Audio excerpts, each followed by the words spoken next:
podcast de respeito. Fantástico, mano. Muito bom, Léo. Sensacional, gente. Venha conferir o AgroConecta. E você é o nosso convidado. Um basicão, né? Pessoal do Agro, prosa de fundamento. Eu achei que foi muito produtivo. Se liga aí que vai entrar no ar. Seja muito bem-vindo ao 22º episódio do AgroConecta. Começamos agora com o pé direito e o assunto de hoje é muito importante. Substrato, turfa de Fagno, inovação e o que vem de novo nesse mercado, nesse insumo tão importante para o agronegócio das hortaliças. Quer saber o que a gente preparou para você nesse episódio? Dá uma olhada nesses cortes aí, o que a gente vai ter hoje. No produto, 100% perfeito, mas no pallet eles encontraram uma broca. Então, uma turfa já com bioestimulante, ela já existe, então. Já existe. Lá fora. Já existe. Descompactação é uma coisa.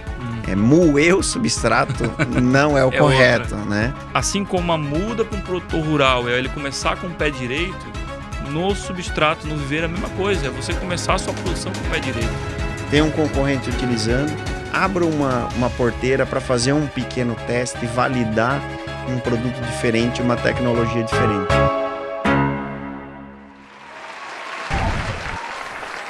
Agora sim, começamos oficialmente o 22º episódio. Se você não é inscrito, já sabe, se inscreva aqui no canal, ative o sininho para receber as notificações. E também agradecer desde o início nossos patrocinadores, nossos parceiros, que é Zanata Estufas, o maior portfólio de estufas agrícolas do Brasil desde 1988, ajudando a colher bons resultados.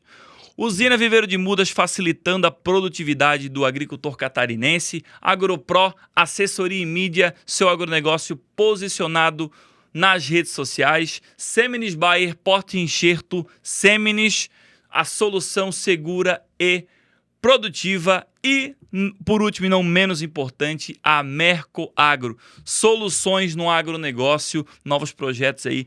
Novos projetos não, agora é real, que é a Hortimed. A gente vai falar um pouco aqui hoje. E agradecer aos nossos parceiros sempre pela parceria e estar junto da gente, beleza? Deixa um comentário onde é que você está ouvindo, onde é que você está ouvindo e vendo a gente aqui do AgroConecta. E dar as boas-vindas novamente pela terceira vez, né, para falar sobre substratos, inovação, sustentabilidade e alta performance de turfa de Fagno, meu amigo Inácio Rassi, que é gerente comercial e de importações da Merco Agro, nosso parceiro aqui do AgroConecta. Seja muito bem-vindo, meu amigo, novamente aqui, para a gente ter uma grande conversa de alto nível aí. Muito bom, Léo. Muito obrigado novamente pelo convite. É uma grande satisfação novamente estar aqui de minha parte, pela terceira vez, representando aí a Merco Agro.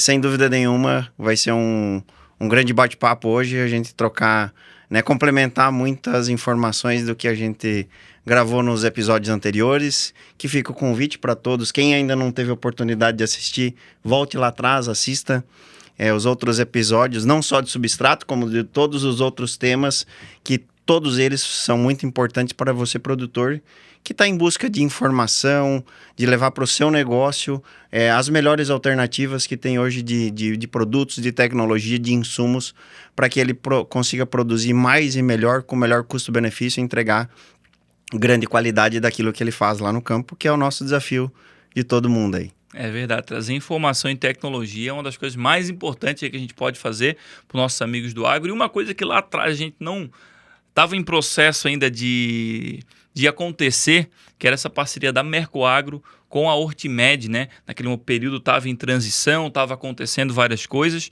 mas hoje a gente já pode falar abertamente aqui dessa parceria da Merco Agro, dessa importação da Hortimed, que também teve outras mudanças, vamos falar aqui daqui a pouco. Mas como é que foi essa busca da Hortimed? Quem é a Hortimed? O que é, o que não é? E como é que foi essa negociação entre Hortimed e Merco Agro? Certo. Tá um pouco o pessoal conhecer também, tá começando a ouvir falar o que é, o que não é, né? Com certeza, Léo. Como o mercado conhece, a gente por muitos anos trabalhou com outra empresa, né, outra organização aqui no Brasil, com turfa de Fagno, né? Várias empresas de fora acabavam procurando a gente, né? Mas pelo trabalho, pela parceria que nós tínhamos, né, não fazia sentido naqueles momentos a gente tá buscando ou abrindo as portas para outras oportunidades, né? Então, basicamente no último ano a gente conseguiu avaliar essas novas oportunidades, né? A Mercoagro é uma empresa que ela sempre buscou se desafiar, né? Então, quando a gente busca se desafiar, é principalmente quando a gente enxerga em uma empresa ou em um produto algo que a gente consiga se diferenciar no mercado, né? E como a gente fez no passado, né? A gente acredita que hoje a gente tem novamente essa oportunidade diante das nossas mãos aí para estar trazendo pro viverista, pro agricultor que faz hoje cultivo semi-hidropônico em vaso, em canaleta, entre outras diversidades aí que pode ser utilizado substrato, né? A gente está trazendo aí Hortimed. E como a gente já falou no episódio anterior, né, Léo? É uma coisa que a gente tem que se preocupar quando a gente passa a buscar um novo fornecedor, né? Ou ter um novo fornecedor de uma matéria-prima, de um insumo. Eu tenho que me resguardar com relação à garantia de fornecimento, estabilidade desse produto, entre diversos fatores que a gente vai falar um pouco aqui hoje também. E a gente encontrou isso daí na empresa Hortimed, bem como algumas novidades que a gente vai estar falando aqui hoje, né? Com relação à fusão, né? Da Hortimed com a Nordagri, que são duas grandes empresas na Europa e que vão trazer aí grandes oportunidades para o mercado brasileiro. E a Hortimed, ela fica situada no leste europeu também? Como é que a localização dela hoje geográfica? Ambas as empresas são da Letônia, né? Na região norte da Europa, nos países bálticos, né? Onde se concentra o maior número mesmo de empresas hoje, né? Turfeiras, que a gente fala, né? Com relação à extração de turfa de esfagno. Na Rússia existem algumas outras companhias, né? Mas a Rússia já é um país um pouco mais restrito com relação à parte de extração. O uso é maior propriamente na Rússia ou em países que a Rússia tem acordo. Então, no caso do Brasil, eu acredito que hoje 99% de tudo que vem de turfa de esfagno para o Brasil vem tudo provavelmente da Letônia, né? Justamente porque a Letônia é um país que o governo brasileiro, o MAPA, né, o Ministério da Agricultura, ele já teve lá, né, nessas turfeiras, nessas regiões. Então, o MAPA, ele tem vamos dizer assim, uma garantia maior e sabe da onde que está vindo essa matéria-prima. Então, hoje, basicamente, vem da Letônia. A sede dela dessas empresas estão na Letônia. Bacana. E lembrando que o MAPA é bem rigoroso com essa parte aí, né? Para tu trabalha com importação, fazer a importação do insumo para o Brasil, principalmente uma semente, um substrato, algum item, adubo, é bem complicado, né? Com certeza, Léo. A gente sabe que os países europeus aí, eles já têm um controle extremamente rigoroso, né, da matéria-prima que eles acabam utilizando lá, né, nos seus negócios lá, né? Mas quando eles passam a exportar uma matéria-prima dessa, eles também são países que eles não querem se queimar, né? Não. A Letônia exportou um substrato para o Brasil de má qualidade ou que tinha algum tipo de impureza e saia no noticiário, algo nesse sentido. Eles não querem isso. Então, eles têm um zelo muito grande de que, se eles forem enviar um produto para outro país, que ele seja da melhor qualidade possível, né? Então, assim, o processo é extremamente rigoroso antes do embarque lá, né? Então, toda a documentação para que esses substratos eles estejam 100% livre de fungos, bactérias, sementes de ervas daninhas, metal pesado, entre outros fatores que são analisados da mesma maneira como os parâmetros que você definiu para aquela fórmula, condutividade elétrica, pH, né, vários parâmetros agronômicos que a gente fala também desse substrato, analisa tudo isso daí, tá ok, beleza, a mercadoria está apta a embarcar, né? E uma vez que essa mercadoria ela chega aqui no Brasil, o mesmo processo ele acontece aqui, né, e por diferentes laboratórios para que eu consiga atestar essa uniformidade, né? Então, toda a carga que chega no Brasil, antes dela estar apta a ser comercializada, ela precisa passar por esse processo rigoroso. E a gente sabe que, assim, a gente conversando com diversos outros países, fornecedores né, eu trabalhei, você conhece a história no segmento de sementes, né? A gente sabe que o MAPA, o Ministério da Agricultura brasileiro, ele é muito exigente nesse sentido. E eu acho que está correto, né?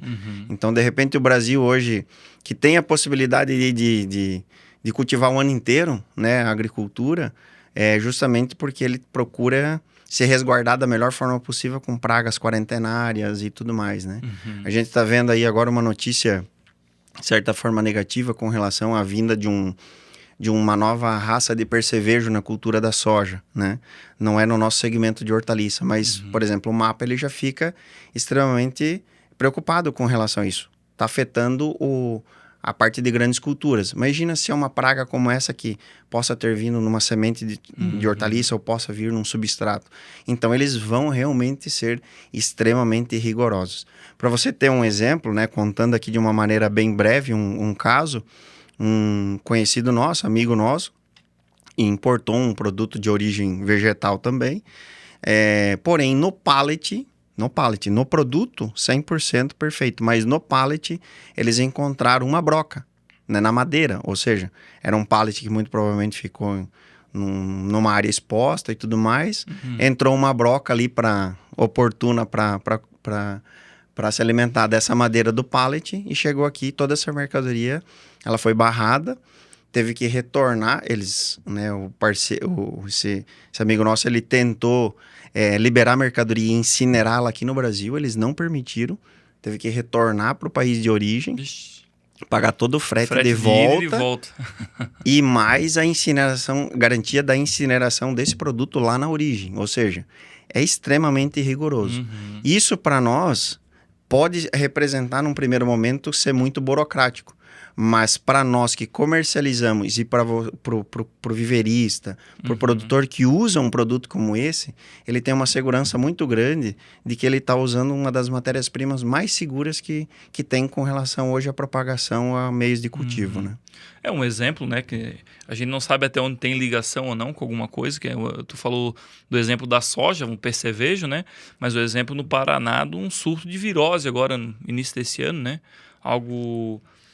não que nunca tenha tido virose, mas uma coisa meio fora da curva, muito forte, novos vírus vindo, a gente já falou isso aqui no podcast, em relação à variedade, novas resistências, já pensando nesses novos vírus, novas doenças que acabam aparecendo, são coisas de fora que acabam aparecendo aqui, e às vezes pega alguma brechazinha na importação, alguma coisa, por isso é importante essa cobrança de quem está importando, para importar realmente com responsabilidade, cumprindo todas as etapas, né? E é engraçado quando a gente estava falando dessas exigências das empresas, né? E a preocupação dessas empresas de turfa, e como a gente vê um paralelo muito diferente de outros produtores de substrato, né? Não vou citar nenhum aqui para não complicar a nossa vida, mas como é diferente uma empresa grande, uma empresa séria, produtora de turfa, em relação a outros tipos de produto que dá de usar para produzir mudas, por exemplo, de hortaliça, né? Que não tem, acho que nem um décimo da cobrança ou da responsabilidade ou da exigência si própria, né, na sua produção para ter um produto de qualidade, né? Isso acaba lá no produtor, no viverista, acho que representando muitas complicações, muitas coisas inadequadas, muitos problemas que às vezes acontecem por conta disso, acredito eu, sabe? Sem dúvida, Léo. Eu diria que os problemas, eles, de acordo com o nível de certificação do que você está usando, de quais as misturas e qual que é a origem dessa matéria-prima, você vai ter um resultado no final, né?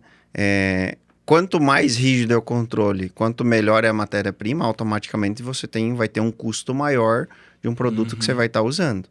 Mas quando eu estou falando de produção profissional, seja de produção final, seja de produção de mudas, né, eu acho que isso é o ponto-chave, né? A gente vai falar um pouco sobre custo-benefício de um substrato profissional. Mas ele é indispensável, porque... né, a gente que vende um insumo tão importante como esse, a gente sempre tem aquele zelo, a preocupação. Quantos R$1.000 eu tenho em um número de 1.000 bandejas ali, depositado só em semente? Se eu for somar mais a mão de obra lá do viverista ou do produtor, né, se ele está fazendo lá num vaso e assim por diante. Então, é um alto valor que está ali. Então, eu tenho uma grande responsabilidade. Mas com relação às matérias-primas, hoje... as misturas também, né? Eu vejo assim, o Brasil é um país gigante, continental, onde nós temos uma diversidade de cultivo muito grande. Hoje o mercado de substrato para hortaliça, ele tem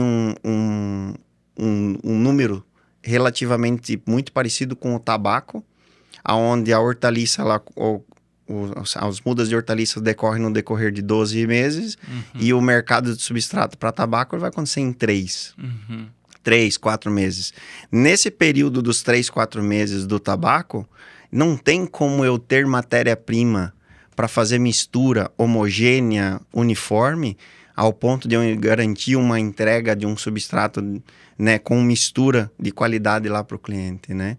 Então aí é o que a gente ouve muito viverista, assim, esse lote, o meu substrato veio diferente, as minhas mudas estão diferentes, não está germinando bem, está germinando disparelho, não estou conseguindo manejar minha fertirrigação. Vem N fatores ali, né? E, cara, o processo dele é tudo igual. Quem faz a irrigação é o mesmo, o sistema é o mesmo, a semente é a mesma. E o que aconteceu? O substrato, nesse caso, às vezes está ali diretamente ligado. Então, isso daí a gente tem que levar em consideração. Hoje, no nosso caso, a gente, já há anos, né, desde que a Mercoagro começou a trabalhar com a parte de substratos, a gente optou por trazer a mesma matéria-prima que ela é embalada lá na Letônia, que ela chega aqui, ela não passa por nenhum processo de descompactação ou de mistura. A formulação original que ela é embalada lá, ela é vendida aqui, tanto é que a gente não altera a embalagem. A mesma embalagem original que vem de lá, a gente entrega e revende para os nossos clientes, para garantir de que aquilo que saiu da fábrica, aquela formulação, ela está sendo entregue para o cliente. Isso daí é uma garantia maior, né, de que eu não estou tendo nenhuma mistura, nenhum tipo de desuniformidade de lote de um lote para outro. Até nessa questão em relação ao tabaco, agora que tu falou, realmente, geralmente as oscilações elas vêm justamente nesse período, né?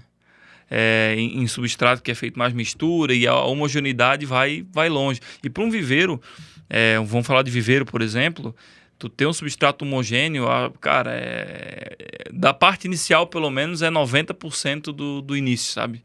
A arrancada, tu já vai começar bem. Assim como o produtor, quando vai comprar uma muda, a muda não é a solução de todos os problemas de um produtor rural. Mas ela é tipo tu começar com o pé direito, sabe?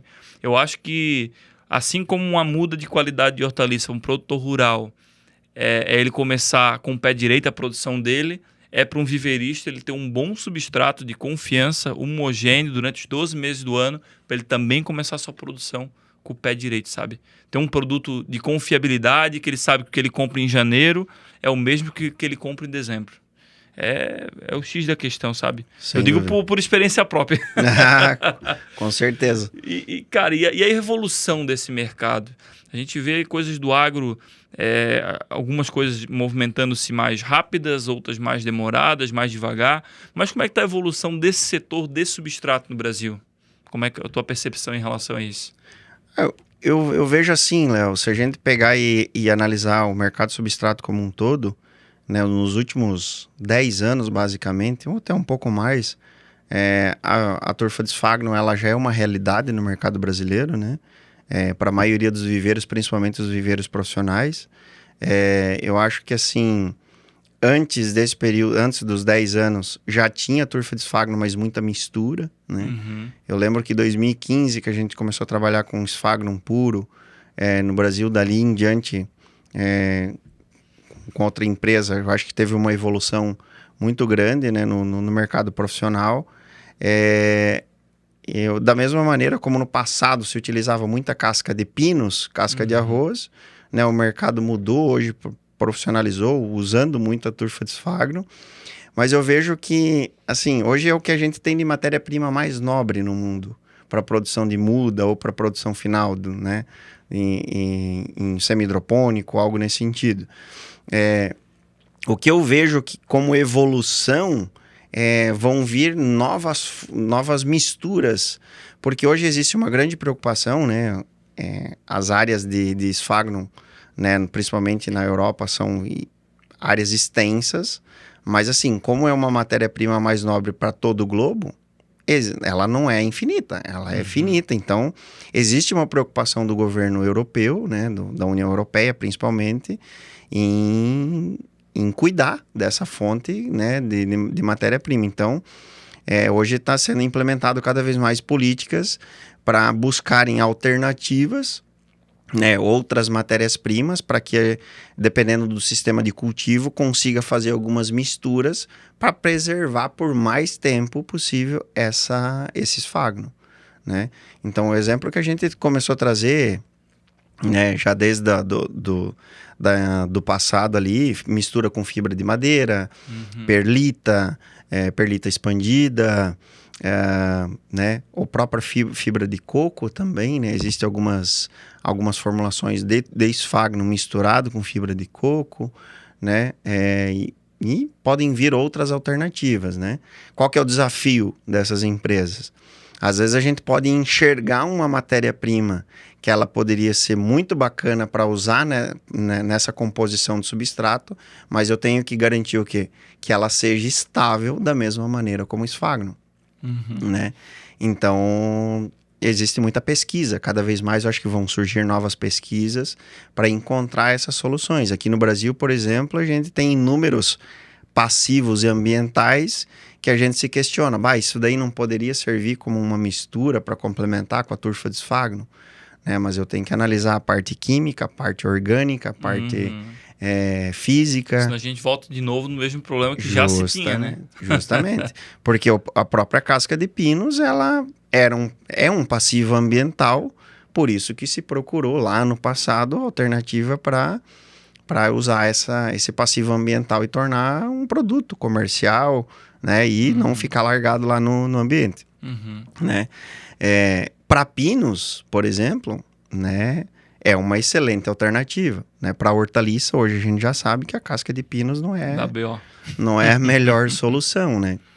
Então, o desafio hoje do mundo como um todo é buscar essas alternativas. Recentemente, eu vi alguma coisa de pesquisa, até algumas empresas fazendo alguns testes, não sei se chegou a fazer alguma coisa lá na usina, mas, por exemplo, usando já alguma coisa de casca de amendoim.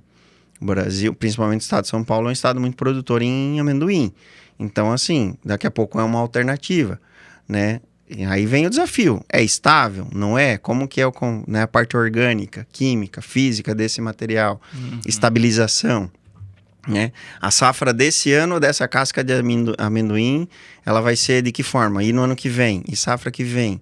Né? E assim por diante. Então, são alternativas que vão ter que vir para essas empresas, então, para, né, trazer novas opções. Mas eu acho que a evolução, a curto e médio prazo, eu não vejo outra matéria-prima a não ser continuar a turfa de esfagno, mas vindo essas... Algumas coisas complementares. Isso aí. Eu vejo que principalmente a parte de quando tu falou de variação, né? Porque a turfa, como a gente já falou no primeiro episódio que a gente falou sobre substrato, inclusive eu acho que, até para você que está assistindo, mas parece que estou vindo duplicado, é um déjà vu, mas esse episódio eu acho que ele é um pouco mais pensando de visão de futuro, sabe? O que está acontecendo hoje e pensando no amanhã, no depois de amanhã, o que está acontecendo, o que a gente acha que vai acontecer, para você já estar antenado e estar atrás dessas informações, sabe? E já o outro episódio era mais voltado à institucionalização do substrato, da turfa, o que era. E eu lembro daquele episódio em relação a como a gente falando de como a turfa de esfagno ela é desenvolvida, como ela se forma, que é 1,5 cm por ano, não é? É aproximadamente de 1 a 2 centímetros por ano. Então, aí cresce, recapitulando, cresce o musgo lá, Isso. É musgo, não? É como se fosse da família dos musgos, né? É uma planta que ela tem o hábito de se procriar em um ambiente que uma determinada camada de água, né? A raiz dela ela é bem comprida, vamos dizer assim. E aí, assim, no decorrer do verão, ela cresce, chega no inverno rigoroso lá dos países bálticos, vem a neve, mata ela se decompõe. E aquilo ali vai formando essas... De novo. Isso aí. E tem camas de metros e metros de altura desse material, que são a parte da que é minerada, vamos botar assim, né? Entre aspas, as tufas. Isso. Então, e olha a diferença disso, que forma 1 centímetro, 1,5 centímetro por ano, a um amendoim, que é uma coisa que dá uma safra de um jeito, uma safra de outro. Ou a fibra de coco, que agora tem muito, daqui a pouco tem menos, e sabe, eu como viverista vendo isso, mas então por que eu vou Cara, a turfa ela é muito mais estável, é uma coisa a longo prazo. A extração dela, como a gente já falou, é bem controlada, é uma série de regras e leis a serem seguidas. Então, eu realmente concordo, assim, 100% que, por mais que tenha algumas variações, algumas coisas, assim como tem a fibra de madeira, que foi botado junto, eu acho que, enquanto tiver turfa, a gente tem que levantar a mão pro céu, eu acho. Sem dúvida. Como eu falei, assim, é inevitável que você tenha que fazer algumas misturas, às vezes Fala do até rendimento, né? não só rendimento, mas às vezes até a gente sabe que a turfa, ela tem o hábito de reter um pouco mais de umidade, um pouco mais de água. Isso tem os fatores positivos, muito mais positivos do que negativos, né? Mas é mudança de manejo e tudo mais, a gente já falou sobre isso e vai falar novamente aqui nesse episódio também. Mas a fibra de madeira ou alguma outra matéria-prima nessa mistura, ela principalmente está relacionada à drenagem. E o Brasil é um país que ele demanda isso. Porque se a gente for falar, por exemplo, na nossa região sul aqui, nós estamos entrando no inverno. Então, tu pega aí dias fechados, vários dias consecutivos fechado, úmido. Então, se eu já tenho um substrato que ele retém um pouco mais de nutriente e de água, eu preciso drenar ele um pouco mais. Então, dependendo da época do ano, se eu tiver a possibilidade de ter uma turfa de esfagno com um agente drenante com uma intensidade um pouco maior, por exemplo, em vez de eu ter 15% de fibra de madeira, eu tenho a possibilidade de ter com 25% de fibra de madeira, opa, interessante. Então, assim, Inácio, cara, eu quero o produto aqui para minha janela de semeadura do inverno, que drene um pouco mais, e eu quero aqui no decorrer da meia estação do verão que drene de uma maneira normal. Então, isso daí é bacana a gente trabalhar. E falando um pouco sobre o que também que eu acabei esquecendo aqui com relação à evolução que a gente vem falando, eu acho que assim, cada vez mais estão vindo novas tecnologias com relação à parte de fertilizantes, nutrientes para as plantas, né? Então hoje já é normal muitos clientes pedirem uma adubação com liberação controlada, né? Então, assim, lá na formulação na fábrica, você já colocar lá um determinado nutriente com liberação controlada. Então, você vai reduzir fertirrigação aqui e tudo mais, mas é um benefício. Há clientes que gostem, há outros que não gostam, porque você quer ter um controle do que você vai aplicar, né? Mas é uma janela que se abre, né? Então, tudo isso daí dá para ser trabalhado aí, né? Em termos disso daí. Mas o ponto-chave do tema, do último tópico que a gente está colocando aqui, eu acho que assim, não é indiscutível, né? Você olhar para uma turfeira que ela demorou ali aproximadamente 2.000 anos para você começar a explorar essa turfa. Não tem como você não imaginar que aquilo ali está estável. Sim. Comparado com uma casca de pinos que de repente ficou um ano decomposta, ou qualquer outra matéria-prima que eu procurei fazer a melhor decomposição possível ali. Tem muitas variantes, né? Justamente. Né? E principalmente a coisa que a gente ouve bastante aí, conversando com viveristas que não trabalham, às vezes, com uma tufa como a da Hortimed, que é a tufa de esfagno, com aí seus 10%, 15% de uma fibra de madeira. Uma reclamação ou uma dificuldade, vamos botar assim, em relação a drenar, sabe? Acho que é importante a gente falar disso.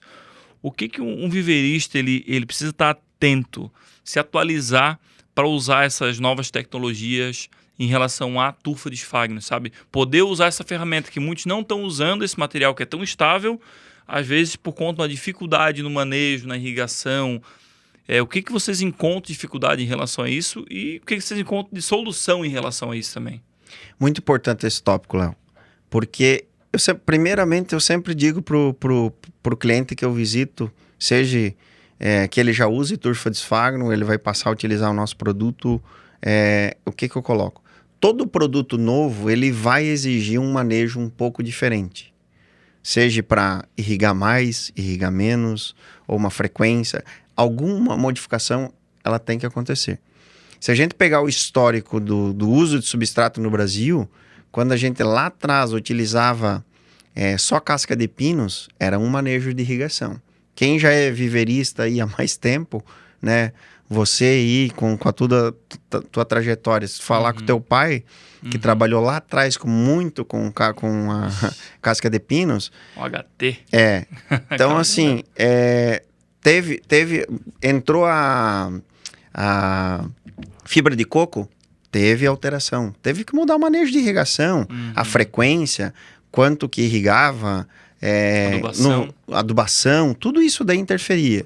Né? Quando veio a turfa Disfagron com misturas, né, que seja com casca de pino, seja com a casca de arroz, seja com a vermiculita, fibra de coco, né, nessas misturas, passou por uma adaptação novamente, né?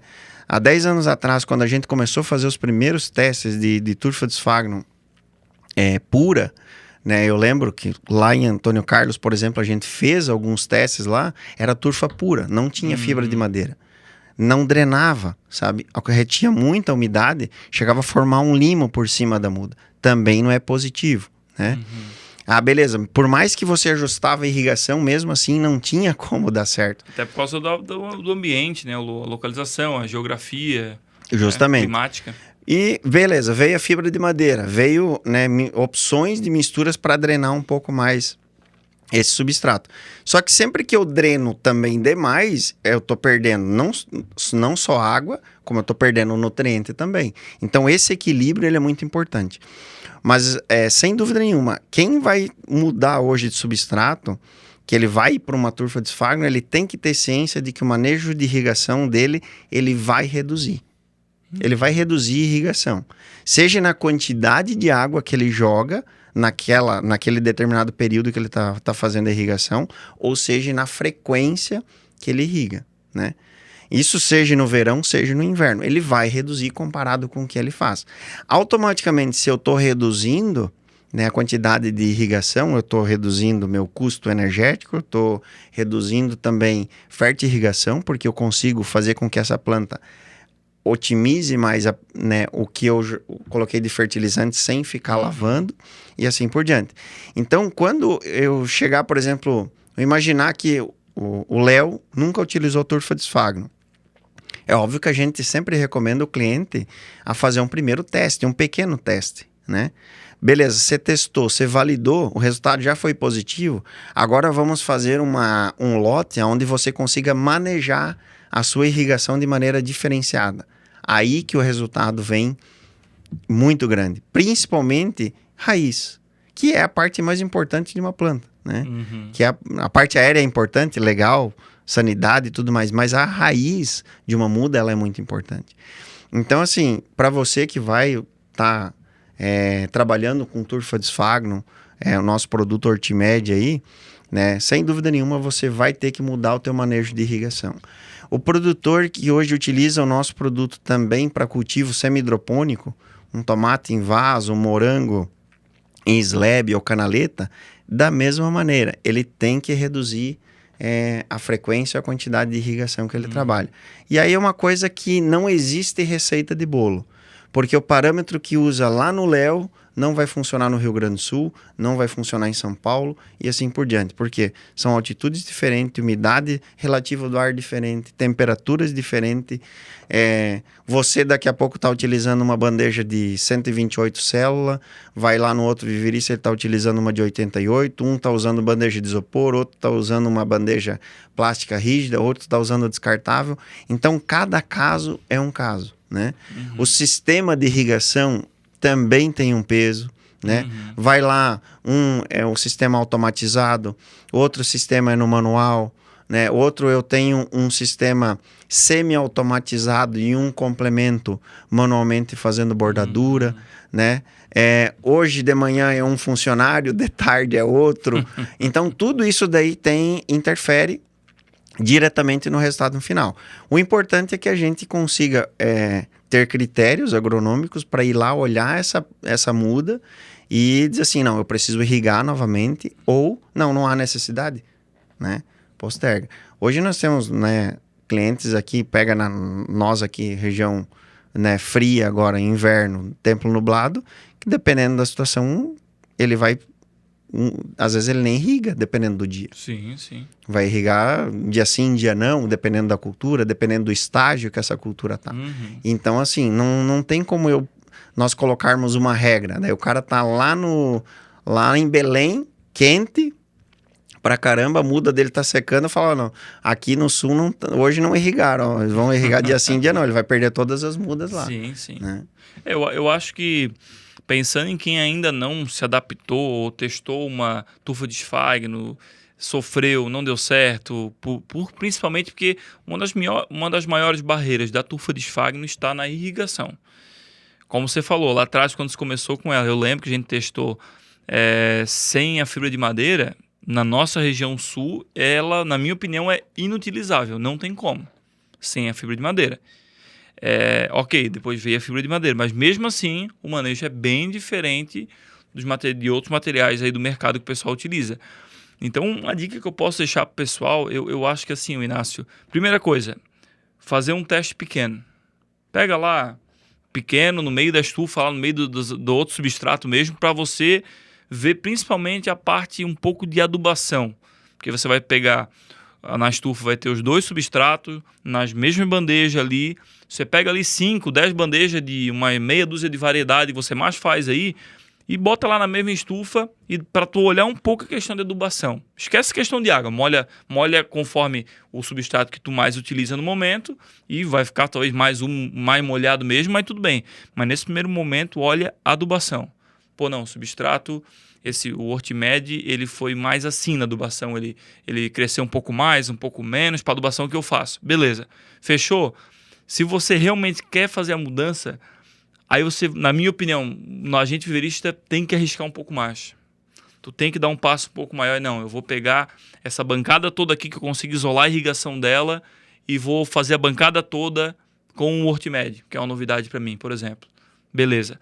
Vou fazer a estufa toda aqui desse material. Para quê? Para aí você pegar e fazer a irrigação diferente que esse material, como o Inácio falou, precisa. Porque uma das maiores dificuldades que a gente tinha com tufa de esfagno no início era isso. Eu queria botar junto com o outro substrato que eu já utilizava e fazer a mesma adubação.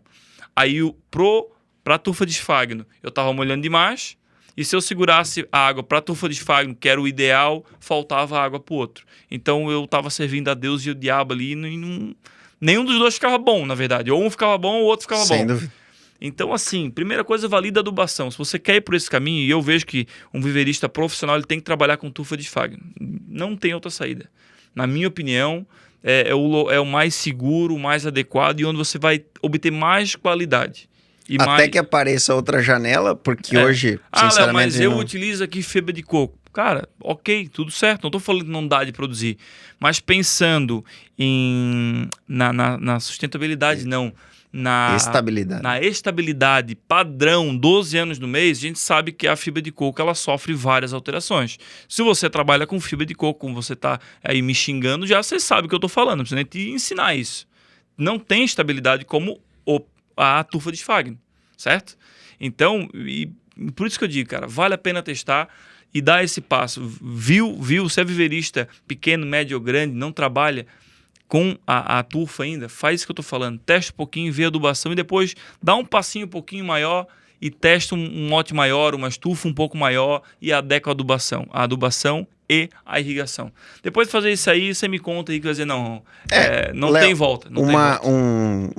Nada contra quem usa a fibra de coco, né? Mas assim, é uma coisa que a gente tem que dar, eu sempre digo assim, que a gente tá no mercado, a gente dá a cara a tapa, né? Uhum. Então, eu já ouvi isso de diversos viveristas, né? Onde nós estamos desde 2015 trabalhando com substrato, com tufa de esfagno no Brasil. Graças a Deus, até completando esse ano 10 anos, graças a Deus nós não tivemos uma reclamação assim de um cliente pegar e falar assim, cara, esse lote, essa carga veio diferente do que outra ou algo nesse sentido. Não, a gente nunca teve isso daí. Agora, por exemplo, a gente ouve de clientes que utilizam da fibra de coco, ou às vezes para fazer mistura com a própria fibra de coco. Uhum. Cada caminhão que chega, ele fica ansioso para ele conseguir tirar uma amostra e ver qual que está o pH. o pH, né? Ou ver quanto que tá o EC lá, porque de fardo para fardo muda. Tu imagina de uma carga para outra. E a gente sabe que não tem como controlar, porque assim, uma coisa é o coco que de repente foi a fazenda produtora foi lá em Alagoas. O outro tá lá em outro estado. Então, assim, a condição agronômica ela foi diferente, né? É uma planta jovem, uma planta de inúmeros anos ali. Qual que é a capacidade dessa planta de reter sódio? Que vai para a fruta, né? E sódio a gente sabe, se sódio fosse bom, nós estava comendo sal em quilo e não podemos, né? Não. E para a planta não é diferente, né? Então, assim, esse sódio que está vindo ali é trabalho para o viverista, porque ele tem que ir lá lavar esse substrato. Como que ele vai uniformizar esse substrato? Né? Eu visitei um viverista no Paraná, há uns anos atrás, que ele chegava a carga do bitruque, onde ele separava em 3 ou 4 lotes da mesma carga da fibra de coco, para ele conseguir ter lotes mais uniformes possíveis, porque cada lote dessa carga ele tinha diferentes EC e diferentes pH. Entende? Então, cara, olha o teu desafio. No teu dia a dia, meu amigo, você já tem trocentas outras coisas para você fazer. Você imagina ter que receber uma carga de substrato e você ter que... Você criar um padrão de controle e qualidade ali dentro. Não, cara, você tem que abrir a embalagem e botar para rodar e acabou. Para rodar, fazer o teu processo de semeadura e deu. Né? Esse é o meu ponto de vista. E como eu tô falando, eu conheço muito viverista top de linha que usa fibra de coco e trabalha muito bem e funciona. O fato não é que não funciona. A questão é os vários percalços que se passa durante os anos com o produto, com a falta de estabilidade dele. Esse é o fato. Então, a fibra, a tufa de esfagno, como você falou, a gente usa ela já faz alguns anos já e até hoje, como você falou, nunca vi uma falta de estabilidade. Nunca vi esse fardo ser diferente daquele, ou essa carga de agora de abril é diferente da de abril do ano passado. Não existe. Até hoje, até que se prove o contrário, não aconteceu isso. E esperamos que continue assim. Isso aí, é isso aí. E para isso a gente também chegar, né, Léo, além de gente falar dessa estabilidade de, sei lá, 2.000 anos lá de uma turfeira como essa, quando a gente vai falar de áreas de turfeiras lá, nós estamos falando às vezes de áreas de extração de 50, 100, 200 hectares num único talhão. Entende? Então, são várias camadas que são extraídas. Então, para você ter que mudar de uma área para outra, são anos que demora para você conseguir extrair todo esse esfagno. Então, a carga que veio para você aqui para o Brasil em janeiro, que vai chegar lá em dezembro, muito provavelmente é da mesma área lá de extração lá também. Então isso daí é outro ponto muito importante. E eles passam muito também pela parte de certificação e sustentabilidade também dessas turfeiras, né? Sem dúvida. Porque, como você falou, a legislação, tanto lá para eles extraírem e embalar e a preocupação deles para exportar e a cobrança aqui também do MAPA, por exemplo, ela exige várias certificações, né? Tanto de produção, de extração, de produção desse material, quanto na parte sustentável dele, né? Da extração dele, com vários requisitos, várias questões, né? Como é que a Hortimed trabalha nessa parte de certificação, sustentabilidade? Essa parte, todas as empresas hoje que operam nesse sistema de colheita, de extração de turfa de esfagno, elas têm que se enquadrar e atender esses pré-requisitos da União Europeia, né? Um deles é o ISO 9001, que a Nordagri, a Hortimed operam, né? Pensando na parte sustentável, para que você consiga ter a licença para colher, para extrair essa turfa, você tem que garantir para eles de que na mesma proporção e velocidade que você está extraindo, você já está recuperando essas áreas também. Então, assim, jamais você vai poder sair de uma área para uma nova área para extrair de uma nova área sem você recompor essa área anterior. Então, toda a parte de conservação e manutenção ambiental daquilo ali, né? Além de que cada uma dessas empresas, parte desse faturamento, ela retorna para o governo, né, para outras iniciativas ambientais com relação a a eles poderem estar investindo. Porque, assim, as áreas de turfa, as turfeiras, de um modo geral, são áreas que você não está desmatando, eliminando outras árvores. Não, são áreas, né, vamos dizer assim, não tem... Outras vegetações, no caso. Outras, justamente. Então, assim, você recompõe a turfeira com o próprio esfagno, tornando esse esfagno novamente apto ali a continuar se proliferando e formando novas camadas para, sei lá, daqui mais 1.000, 2.000 anos consiga explorar ali novamente, né? Mas principalmente também que essas empresas entrem com uma parte financeira, né, para que apoie outras iniciativas de preservação ambiental no globo. E a União Europeia ela é muito preocupada nesse sentido, né? E com relação à parte de certificação, também envolve tudo que a gente já falou, né?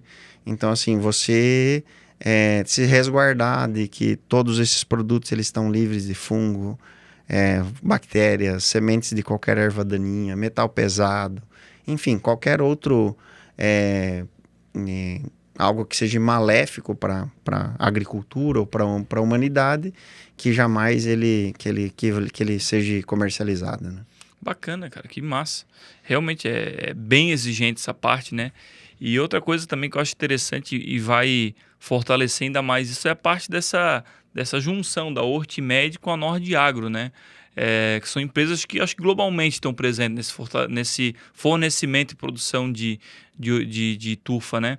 E para o Brasil, para o mercado brasileiro, o que isso representa na prática, essa fusão entre a Hortimed e a Nordagri. Isso aí. Mesmo.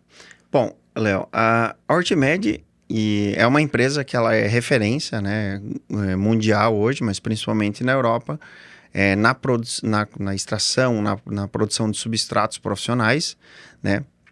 Mas eles também são muito fortes hoje de uma maneira patenteada, né? Onde eles têm vários produtos patenteados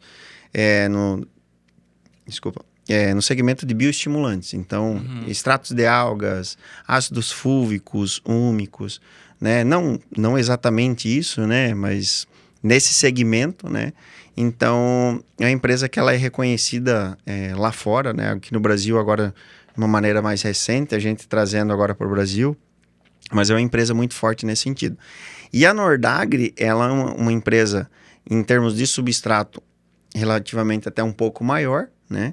Onde essa empresa ela enxergou na Hortimed uma oportunidade de elas se fundirem e se tornarem uma organização ainda maior, ainda mais competitiva, unindo esses portfólios, automaticamente aumentando essa diversidade de produtos, de frentes de trabalho, de clientes, de mercados, né?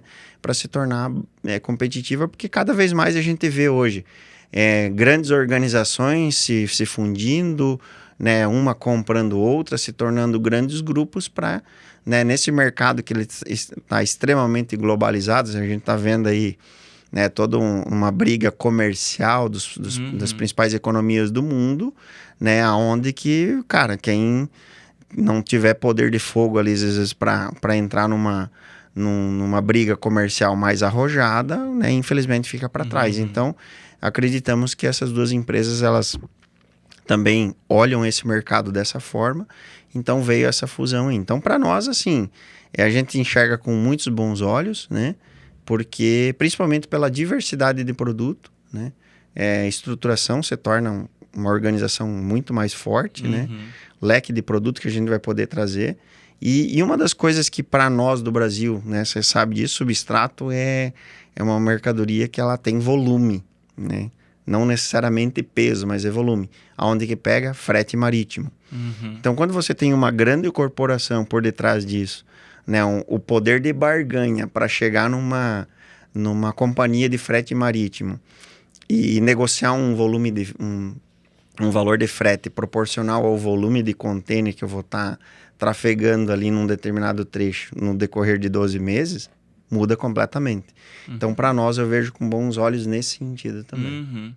E na parte da Nordagri, ela ter esse braço ali em relação a bioestimulante e tal, tem alguma coisa já em desenvolvimento, pensando nesse bioestimulante no substrato, na turfa, ou não cabe ali? O que tem de informação em relação a isso? Existe, né? Eles já têm hoje formulações utilizadas, que são utilizadas na Europa com esses produtos. Nesse primeiro momento, eu optei por não trazer essas fórmulas, porque, né, qual que é o meu receio? O meu receio é você trazer para entrar no mercado onde ele já está consolidado numa determinada formulação, num determinado produto, né? E sem eu conhecer na íntegra o que é esse bioestimulante, qual que é os resultados que eu vou conseguir obter né, nessa planta, seja em termos de parte vegetativa ou de raiz, né? Sem eu causar algum tipo de dano. Por exemplo, beleza, tem aqui a parte de vigor fantástica, beleza, mas eu deixo daqui a pouco uma planta dessa mais susceptível a uma entrada de doença. Opa, eu não quero isso. Então, por exemplo, nós vamos estar visitando os principais clientes do Brasil agora em julho, juntamente com os diretores da Urtimed, Nordagri, que vão estar visitando aqui o Brasil, vão passar uma semana comigo rodando aí, onde a gente pretende o quê? Que eles consigam entender o que é a realidade brasileira, um país continental, onde o clima de um viverista lá do Rio Grande do Sul, o cara lá do Nordeste, é completamente diferente, são realidades diferentes, né? Por mais que... Não, eu vou comparar alface. Cara, mas são cenários diferentes, né? E aí que eles consigam entender o que a gente tem de mercado, o que a gente tem de dificuldade e, em paralelo, o que eles têm de tecnologia lá, não só daí nos bioestimulantes, mas às vezes até numa outra mistura, uma outra possibilidade de uma mistura, de uma outra formulação, que eles... Não, Inácio, esse produto a gente realmente vai se diferenciar e vai conseguir levar para o mercado brasileiro algo completamente diferente. Mas o bioestimulante eu vejo com bons olhos também. Por se tratar de um produto natural e tudo mais, ser uma empresa que tem um processo patenteado e tudo mais, daqui a pouco pode vir algum benefício muito bacana e com um valor ali englobado que acaba aqui sendo quase que insignificativo. Entende? Então eu acho que... e quando a gente fala hoje de ácido fúlvico e úmico, a gente fala muito de raiz. Né? E, então, se a gente já tem uma turfa de esfagno, que eu tenho uma planta aqui em raiz melhor, né? Imagina se eu ainda puder colocar aí um bioestimulante e potencializar ainda mais isso daí.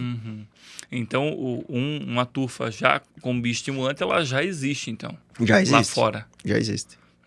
Não, tá certo. E realmente eu acho que você vir com material novo, que por mais que seja consolidado na Europa, mas trazer uma novidade para o Brasil, uma marca nova, eu acho que querer trazer uma nova formulação com novos produtos, acho que é mais uma barreira para estar, como você já falou, bater de frente com o mercado que já está consolidado. Quem usa turfa já sabe que é aquilo e quem quer usar já sabe que é nesse caminho, assim, sabe?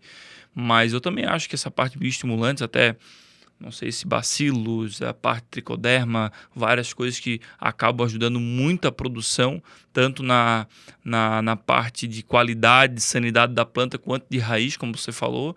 Eu acho que realmente seria um diferencial bem grande e bem importante na produção de mudas e também na parte de produção em vaso, semi-hidropônico, várias coisas nesse sentido, eu acho. Né?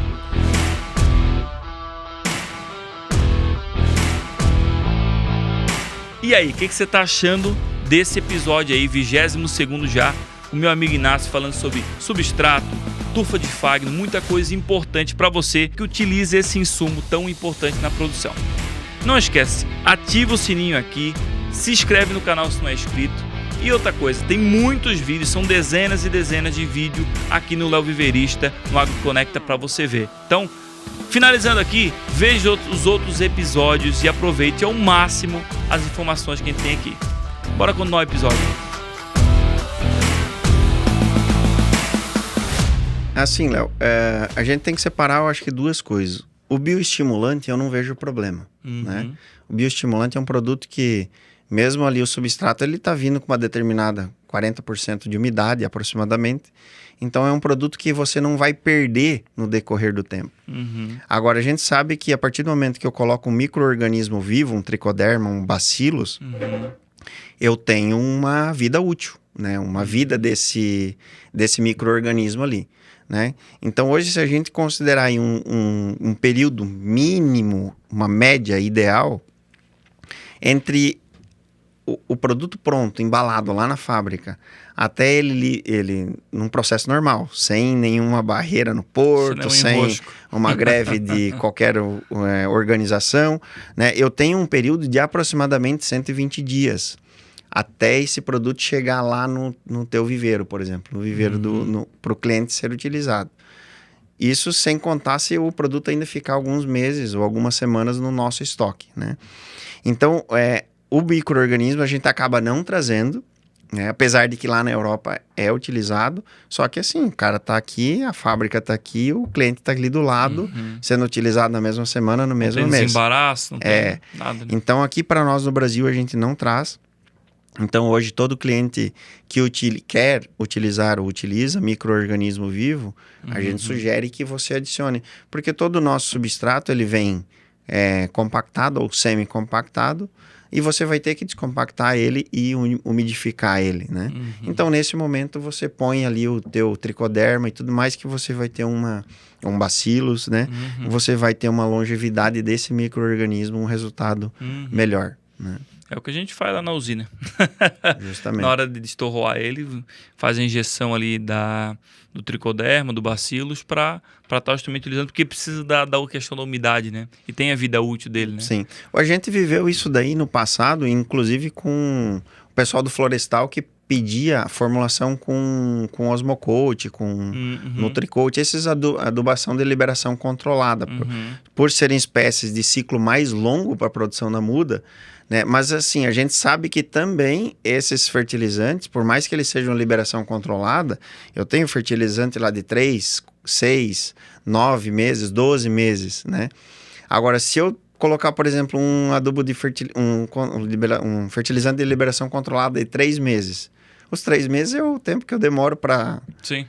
Aí perdeu. Então ele já liberou todo lá dentro da embalagem com a umidade que tinha, então não faz sentido. Então, dependendo da cultura, né, a gente até orienta. Se você quer utilizar um produto com uma liberação controlada, que tem tecnologia para isso, adiciona aqui no momento que você está fazendo ali para ter uma maior utilização justamente dela, né? Para fazer sentido você investir naquele fertilizante que você está fazendo. E uma pergunta, cara. A parte da logística e de espaço eu imagino, mas qual os benefícios ali da parte do substrato ele vir compactado, da questão da pré-umidificação, embalado a vácuo, qual os benefícios disso na prática para a gente que utiliza ele? Principal é espaço, né, Léo? Isso daí é uma tecnologia que a gente acaba trazendo pro Brasil, primeiro por necessidade. Então, se eu for trabalhar hoje com uma matéria-prima totalmente descompactada, o volume em metro cúbico que eu trago num container, ele é infinitamente menor, quase a metade. Então, assim, frete marítimo hoje não é barato, né? Então, assim, eu chego com um produto extremamente descompetitivo, né? Hoje nós temos a empresa, o produto compactado e semi-compactado. Semi-compactado, você literalmente está com ele pronto para você fazer a semeadura, né? Você vai umidificar ele ali de uma maneira bem branda e ele está literalmente pronto para você fazer a semeadura. Só que o volume que eu trago dentro do mesmo container, ele é infinitamente menor. Tem a proporção do compactado por o totalmente descompactado? Qual que é o dobro do Não espaço? É bem o dobro. Não é bem o dobro. Vai variar muitas vezes da formulação, o percentual que eu tenho de fibra de madeira, o tamanho da embalagem, tudo isso daí interfere. E outra coisa que interfere também é a época da colheita da turfa lá na Letônia. Então, o container eu estou limitado em volume e peso, né? Quando eu estou colhendo a turfa de esfagno no inverno, que é úmido, muito úmido lá, eu tenho um limitante no container que é peso. Então, por mais que eu queira trazer um volume a mais de turfa, não vem porque a turfa está mais úmida. Então, eu vou limitar no peso, né? Mas se for a colheita lá no verão, que ela está mais seca, aí é mais tranquilo. Então, isso varia muito, né? Mas, em média, hoje, falando de muda de hortaliça, substrato utilizado para muda de hortaliça, eu diria que no mínimo 40%, né, Então, por exemplo, assim, se você ocupava um espaço ali de 100 metros cúbicos, né, para você ter espaço para substrato, com semi-compactado você vai precisar ir no máximo 60. Nossa, né? bastante. Então é frete que diminui, é espaço para você armazenar, tudo isso daí interfere e melhora no dia a dia. De novo, é a mesma coisa como a gente falou de irrigação. Você é prova disso daí. Quando a gente começou a falar lá atrás de substrato compactado, né, de repente você não olhava tanto por essa questão de espaço e tudo mais. Hoje, se tu voltar a pensar em trabalhar com um produto descompactado, quanto de espaço você precisaria ter lá no teu barracão lá para você conseguir armazenar esse produto, entende? Então, E até porque, por exemplo, hoje um fardo de turfa, de esfagno, tem 300 litros, né? Se for pegar outros materiais já descompactados e tal, prontos ali, vai ser de 45 a 50 litros. Então, nós estamos falando de 6 a 7 sacos, né? Então, é muito mais deslocamento, transporte. Mas outra coisa que eu acho importante, sabe? É a questão de equipamento também, né? Por quê? O que foi uma barreira lá atrás, quando a gente estava começando a utilizar a turfa, a gente estava, né, até através de vocês, utilizando uma máquina lá para destorroar, não é precária, o quebra-galho, vamos botar assim, né? Foi muito importante naquele momento para a gente utilizar um material e tal e desenvolver o produto. Mas não é o jeito certo, a gente sabe disso. É muito importante para tu ter um primeiro contato e poder utilizar, mas em qualquer negócio na agricultura, num viveiro de muda, não é diferente, tem que ter os equipamentos corretos, né? Tem que ter então, para destorroar, a partir do momento que a gente faz, eu acho que uns 3 anos já, que a gente comprou a máquina adequada para destorroar a turfa de esfagno, que é o fardo 300 litros que a gente usa, que já faz o destorroamento, já injeta a água adequadamente que precisa, com bacilos, com tricoderma, no volume correto, cara, isso aí mudou o jogo. Aí entra aquilo que tu falou, no início nem se tocava na parte de logística, de espaço, de mão de obra. E a gente tinha que abrir o saco daquele substrato lá que já estava estorroado, molhar ele com a mangueira para utilizar no outro dia, na semana, transportar aquilo de um lado para o outro. Cara, dava um trabalhão aquilo lá. Eu ainda faz umas 3 semanas atrás, eu vi um rapaz lá, um funcionário nosso, pegando um fardo de turfa e botando na máquina, destorroando, levando, sei lá, 1 minuto para fazer isso, 1 minuto e meio para fazer todo o processo. E eu lembrei do substrato, nós tendo que carregar ele no sábado, nós fazíamos sábado de manhã, carregava lá os 100 sacos que usar na semana seguinte, molhava eles. E hoje se faz isso em, sabe, tu bota pronto uso 6, 7 sacos em 30 segundos, 1 minuto. sem dúvida. Então, teu equipamento adequado, eu acho que às vezes o viveirista está usando, tentei usar aqui a turfa, mas, cara, de torroar isso aqui é um pé no saco, cara. Isso aqui não funciona. Como é que eu vou, sabe? Testa no primeiro momento, faz o que for preciso, faz na enxada, faz numa máquina pequena, mas muda o mais rápido possível para tu poder investir numa máquina mais adequada. Da mesma maneira como você falou do tester, né, Léo? Fazer uma área pequena para depois ir para o módulo inteiro onde você consiga separar. O processo é a mesma coisa. Eu acho que vocês começaram lá, era com uma máquina, era um triturador de galhos, né? Porque é importante, pessoal, a turfa de esfagno, a gente falar no processo de descompactação, né, do substrato. Descompactação é uma coisa. Moer o substrato não é o correto, outra, né? Então, assim, quando eu vou moer esse substrato, eu quebro a estrutura física, que é a mais importante. Dele. Então, um triturador de galhos que não seja faca, que seja, né, que quebre essa, só destorroe, é o fundamental.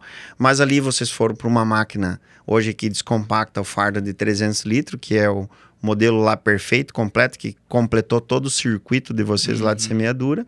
Como você já teve a oportunidade de visitar, em parceria a gente já foi, você já foi em outros viveiros também, é onde hoje já estão utilizando também o Big Bale, né?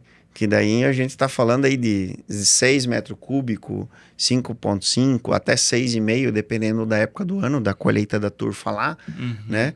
Então, assim, já é outra etapa. Já economizou também em mão de obra, uma série de outras coisas. Mas também é uma adaptação.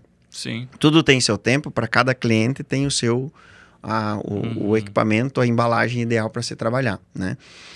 A Hortimed, a gente também tem um diferencial importante e que eu, né, nas próximas importações vou estar trabalhando aí, a possibilidade de também embalagens intermediárias, semi-compactadas também, para facilitar, às vezes, para aquele pequeno viveirista, que hoje a gente sabe que mão de obra é extremamente complicado, né? Aí nós vamos tocar, de repente, num tema aí que serve para um próximo capítulo aí do podcast, só falar de mão de obra. Só para não chorar as pitangas. Mas assim, falou em mão de obra em viveiro, a gente vê hoje muita mão de obra feminina, que está né, dominando também esse segmento.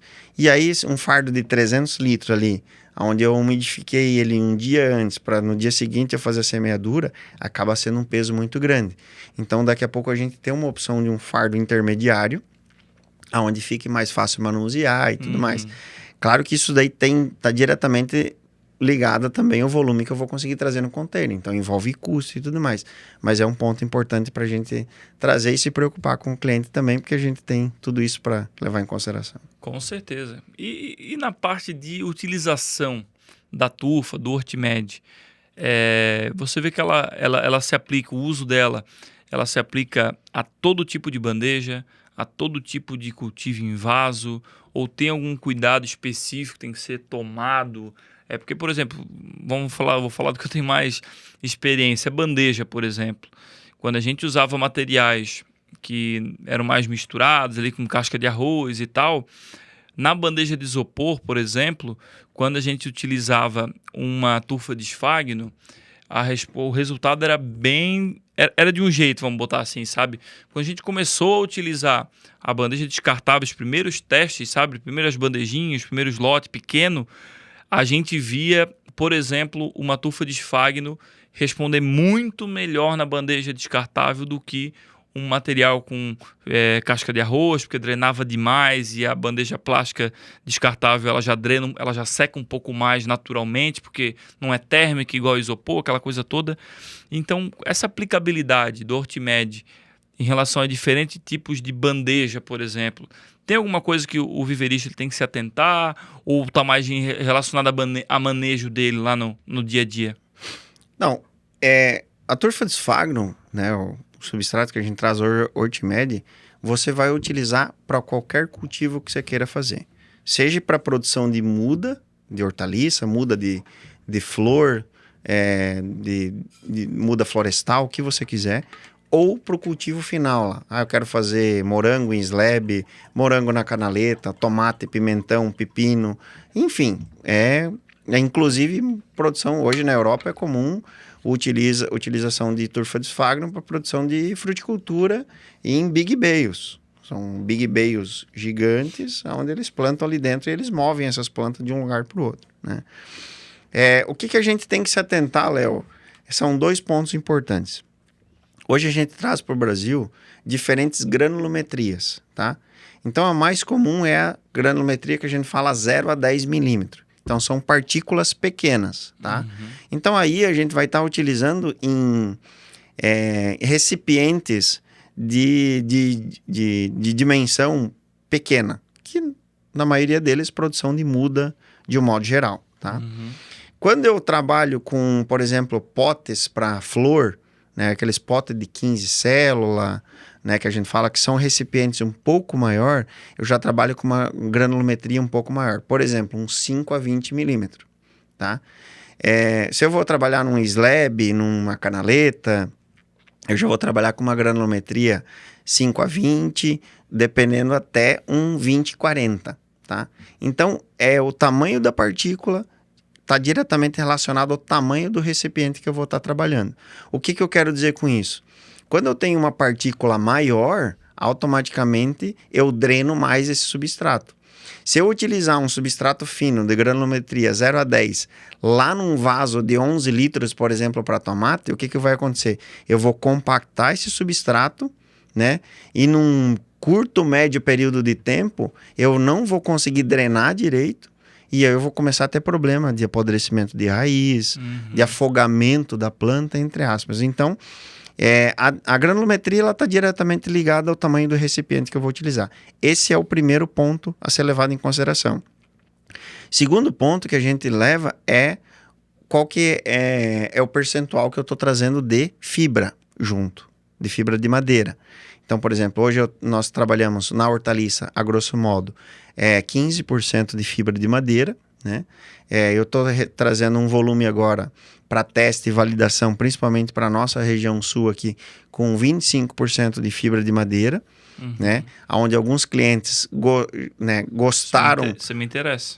Gostaram, inclusive temos lá os testes para fazer. Porque gostaram do resultado com 15%, porém chega agora no inverno, cara, eu gostaria de ter um produto que drenasse um pouquinho mais. Então nós vamos ter a opção de 25% de fibra de madeira e nós também temos a opção com 50% de fibra de madeira, né? Em hortaliça não é tão... Não é comumente utilizado essa formação com 50% de fibra de madeira. Por que não que o resultado agronômico não seja legal? Ele é legal. Quem é aquele viverista que gosta que drene bastante, ele vai ter um resultado legal. Só que aonde que está o ponto-chave? Quanto mais fibra de madeira eu coloco no meu substrato, eu tenho uma dificuldade maior de encher a célula de cima até embaixo.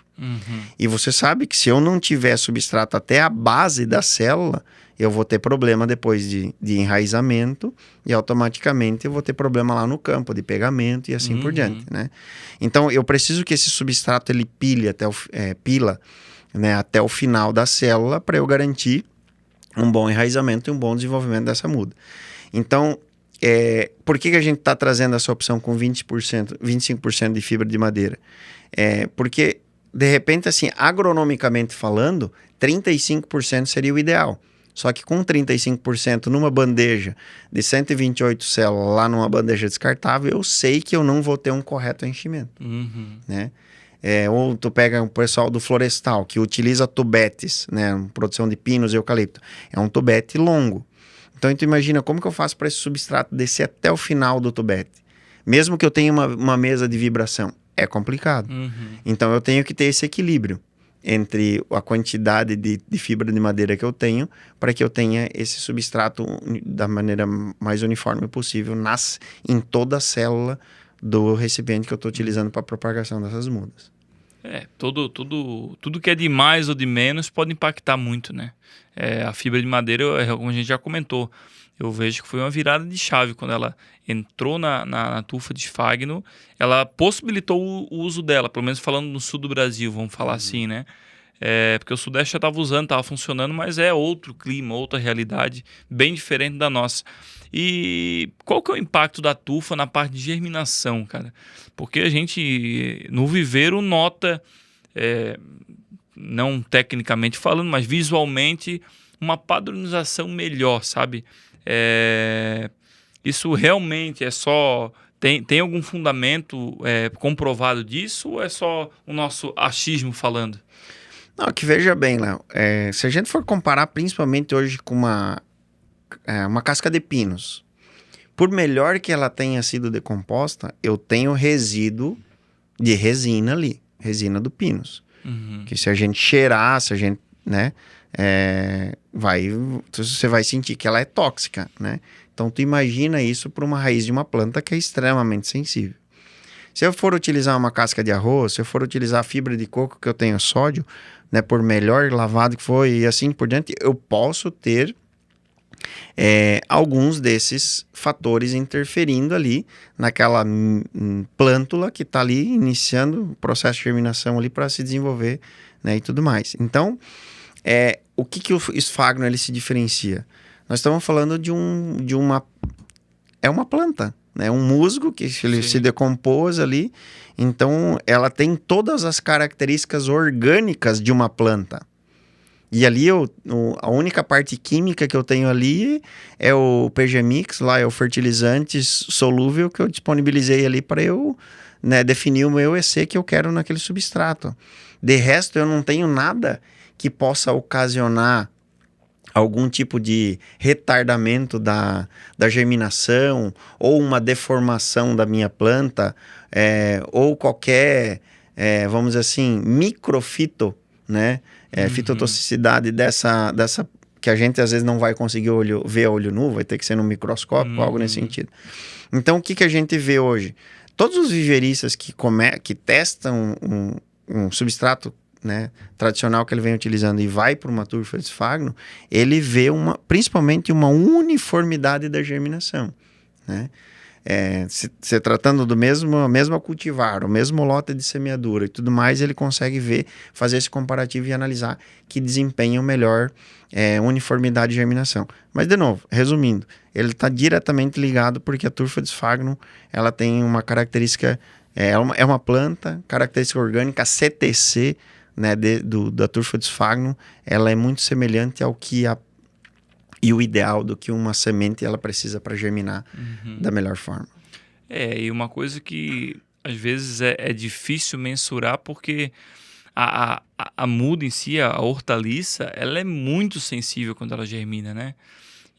E muitas vezes uma pequena variação, como você deu o exemplo, às vezes uma coisa mínima ali na composição do substrato pode interferir na qualidade entre germinar ou não, ou entre germinar e dar algum problema e que só talvez o microscópio iria ver, a parte do desenvolvimento de raiz e várias coisas que, por ela ser uma coisa tão sensível ali no início dela, a gente acaba não percebendo. Por isso que a gente, no viveiro a gente percebe uma padronização, uma uniformidade, além de no próprio lote tu vê que o lote tá todo padrão, não tá aqui um pouco de um jeito, um pouco de outro, aquela coisa assim que às vezes acontecia. Então, eu acho que isso está muito ligado no substrato ser um investimento, sabe? Porque se for comparar, grosso modo, outros substratos que tem no mercado ou já tinha um bom tempo, comparando com uma turfa de esfagno, a turfa de esfagno ela é mais cara, certo? Então, eu acho que o viverista, quem trabalha fazendo mudas, ou para utilizar em slab, semi-hidropônico, toda essa questão, tem que ver o substrato como um investimento, certo? Sem dúvida. Assim, Léo, eu acho que todo produto, toda tecnologia, tudo que você vai analisar em mudar, você precisa, né, a gente fala muito hoje no termo ROI, retorno sobre o investimento, né? Return of Investment. Você tem que sempre colocar isso daí na ponta do lápis, né? Então eu digo assim, hoje a gente às vezes perde muita coisa no nosso dia a dia por um bloquinho de anotação e uma caneta Bic, né? Então você tem que fazer conta, né? Eu acho que assim, eu diria que na palavra nem seria custo, né? O termo qual que é o investimento que eu vou designar de substrato para o meu negócio, né? Porque assim, pense que, como eu falei, se porventura eu escolher um substrato errado e eu tiver um problema no meu lote de muda, não é o problema só do substrato. É a semente que eu depositei ali, é a mão de obra que tu teve desde o processo lá da semeadura, né? Se for de uma enxertia, nem se fala, porque tem um trabalho dobrado lá, né? Prejuízo dobrado. O tempo que você designou do teu espaço, do teu viveiro lá, que você poderia estar produzindo outra muda, né? E assim por diante. Então, assim, as consequências, elas vão ser exponencialmente muito maior do que o valor que você investiu no substrato. Entende? Então, eu acho que a gente tem que levar isso em consideração, né? Então, por exemplo, a mesma coisa que nem seguro, né? A gente brinca, eu comprei um carro novo. Não vou sair da concessionária sem o seguro, né? Não vou sair com o carro novo lá sem o seguro nem a pau. Você paga para não usar, né? Mas você tem. Então, o substrato, eu acho que é o seguro do viverista, né? Eu estou depositando meu trabalho, meu tempo, né? O cliente, né, pega hoje, no caso de folhosas, a maioria vai lá, compra a muda já pronta e tudo mais, mas pega às vezes muita semente, às vezes de tomate, dependendo da região, o produtor chega e te entrega, tá aqui a minha semente do cavalo e do cavaleiro. Então, foi ele que comprou, mas a responsabilidade está na tua mão, entendeu? Então, quantos R$1.000 você tem hoje lá depositado dentro de cada estufa daquela só em semente? Mais a mão de obra e tudo mais. Então, eu acho que assim, você não pode errar pelo substrato, sabe? E, claro, de acordo com cada espécie, né, cada um de vocês vai conseguir mensurar isso, mas assim, quanto que representa o investimento do substrato hoje na cultura do tomate? É X. Quantos por cento representa na cultura de uma alface? Sem dúvida, o valor investido no substrato na cultura da alface, ele é consideravelmente maior proporcional a um tomate. Por quê? Porque envolve valor agregado ali, né? Mas mesmo assim, né, quanto que custa para tu fazer uma repicagem hoje? Né?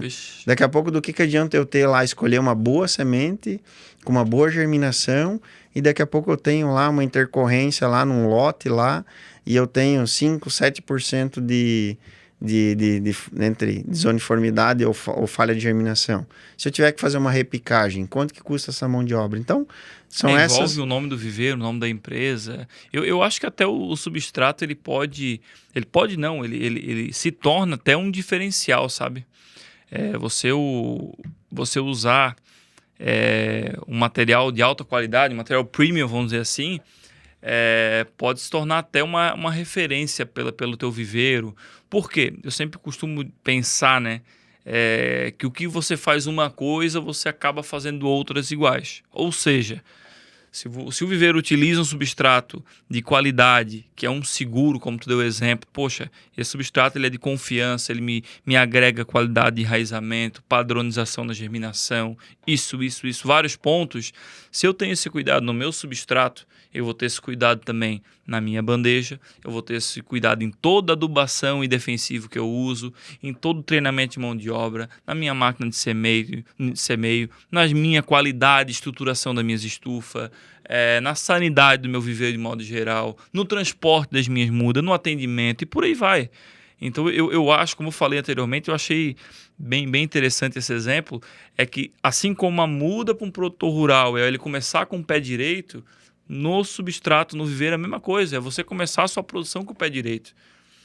Sabe aquele dia que tu levantou com o pé esquerdo, dá tudo errado? Cara, não comece o teu viveiro com o pé esquerdo. É isso aí. Comece com um produto que é de confiança.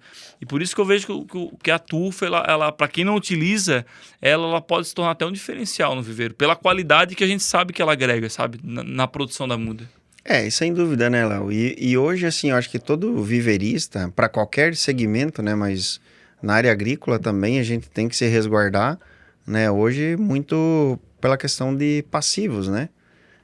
Então, por exemplo, assim, por que eu vou correr o risco de fazer um determinado lote de uma determinada muda ali, onde eu escolhi, como eu falei, beleza, eu escolhi lá um tomate, e um cavaleiro e um porta-enxerto com resistência a nematóide. Beleza, tem isso, tem fusarium, uma série de coisas. Daí daqui a pouco você, não que a culpa seja de substrato, mas daí tu produziu a muda num determinado substrato, chegou lá no campo e começa a dar algum tipo de murchadeira lá. Vem aquela dúvida do cliente, que é normal, né? Do produtor final. Isso aí é problema da muda. Você, como viveirista, tem que ir lá e se defender, né? Então, assim, quando ele fala, não, mas provavelmente é do substrato que você usa. Quem nunca ouviu essa? Né? Aí você chega lá com um laudo, tá aqui, cara, um laudo, ó. Ministério da Agricultura da Letônia, dois laboratórios, passou por esse rigor, chegou no Brasil, parará.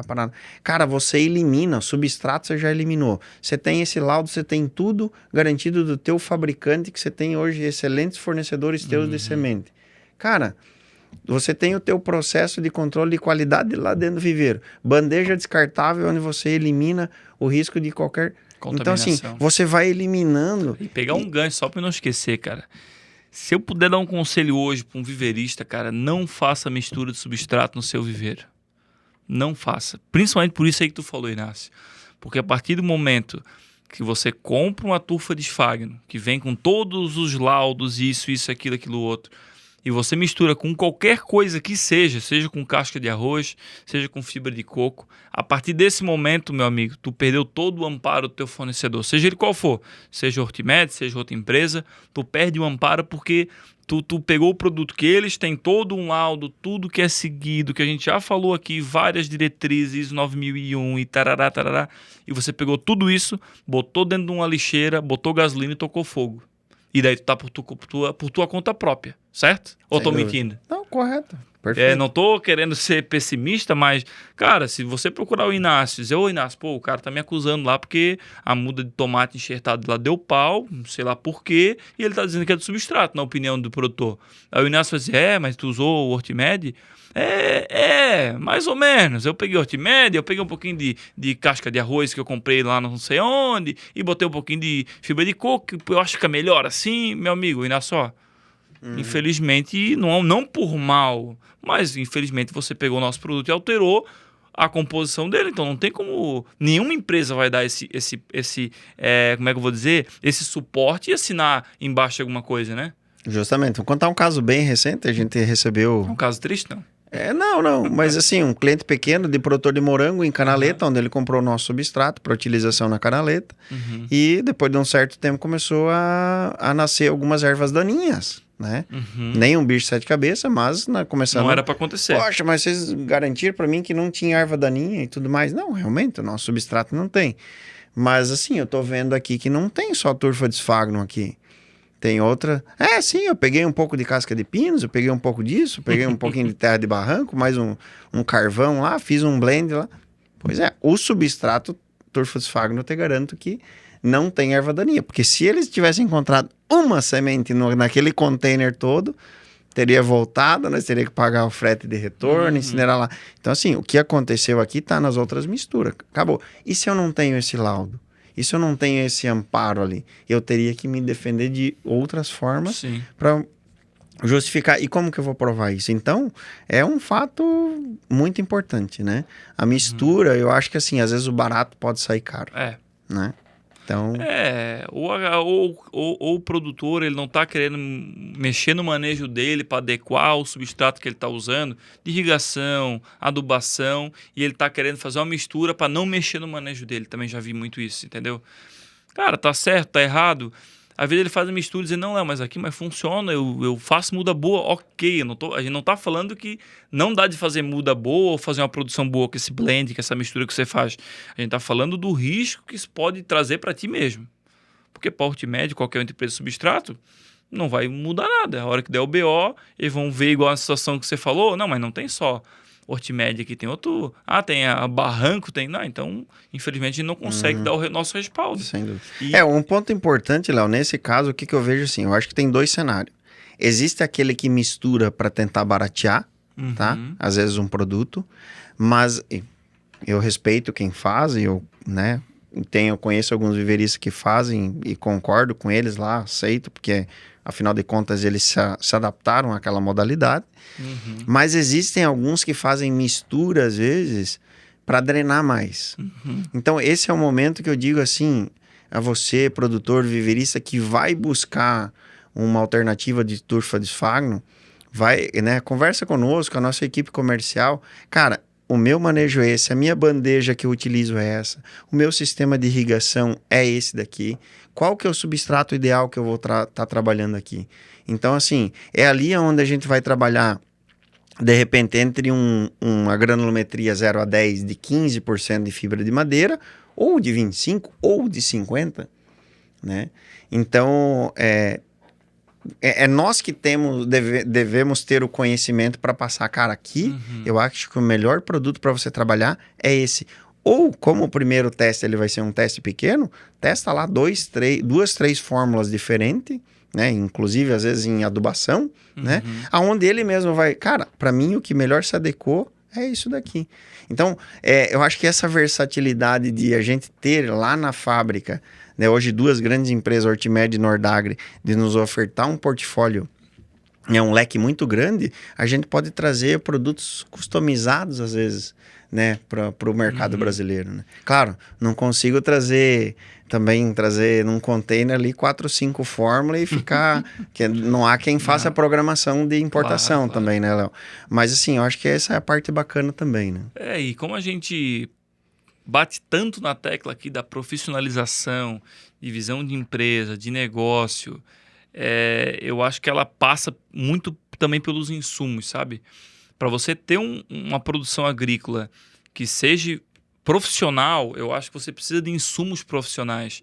E a partir do momento que você começa a fazer adaptações e tal, eu acho que está fugindo um pouco da função do viverista, por exemplo, sabe?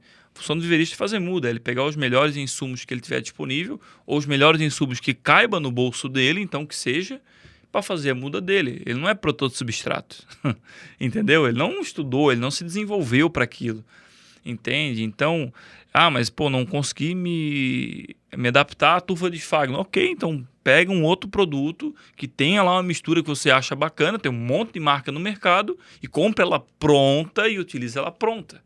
A questão não é, pô, Léo, mas então não quer dizer que eu não posso misturar nada com turfa de Sfagno. Não, não é isso. A questão é que se você quer uma mistureba, faça, mas compra de uma empresa que ela vai ter o respaldo e se der algum BO, você vai cobrar ela. Porque o seu produtor, o seu cliente aí do viveiro, se der um BO que ele achar que for da sua muda, meu amigo, ele vai em cima de ti. E como o Inácio deu exemplo, você tem que ter tua cadeia produtiva dos insumos, da produção do viveiro bem organizado, para você não dizer aqui, meu substrato, eu compro dessa empresa com um laudo de produção tudo certinho, minha semente está aqui o termo de conformidade, minha planilha de adubação, medicação está tudo aqui certinho, pá. E aí você vai, se tiver tudo certo, tá tudo tranquilo. Justamente, é isso aí. Você tem que provar para o cara de que... Claro. Né, pensando na parte de profissionalização, do Justamente. negócio que vai para frente, né? Então, cara, e pensando em visão de futuro, sabe?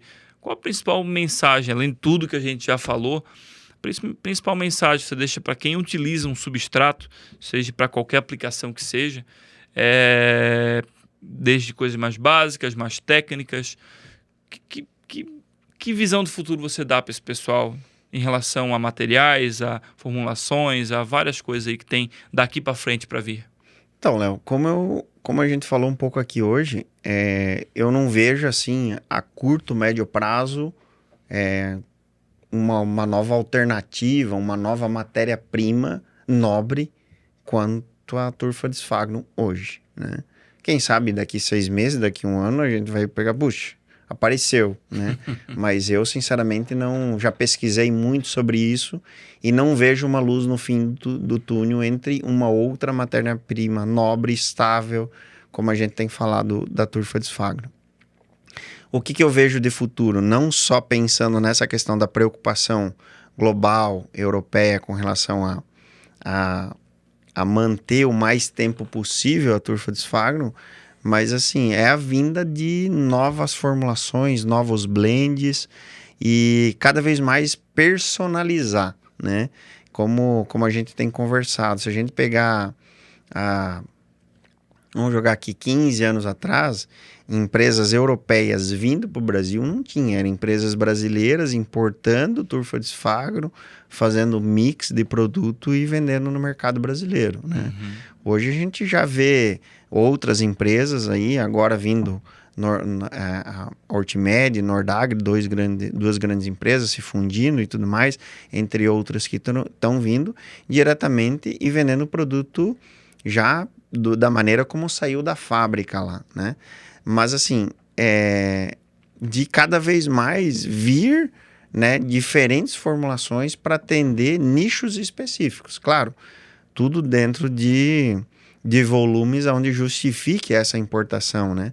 Mas eu vejo assim, num curto período de tempo, uma Ortimed vai ter a formulação lá específica que nós vamos estar trazendo para o Pinus, para o eucalipto, para a hortaliça. Daqui a pouco nós vamos ter uma Ortimed folhosas, né? Uhum. Ortimed solanácea, sei lá, algo nesse sentido, porque cada cultura ela tem, né, uma condição agronômica um pouco diferente. Então, eu acho que assim, quando você generaliza, é legal, facilita o teu dia a dia, mas se você tem a possibilidade de customizar o negócio, melhor ainda, né? Uhum. E é esse o objetivo. Eu achei bacana que os diretores da Ortimed e da Nordagri se prontificaram de vir aqui nos visitar, conhecer o mercado brasileiro, que é um país continental, que eu falo para eles que eles vão se assustar aí, né?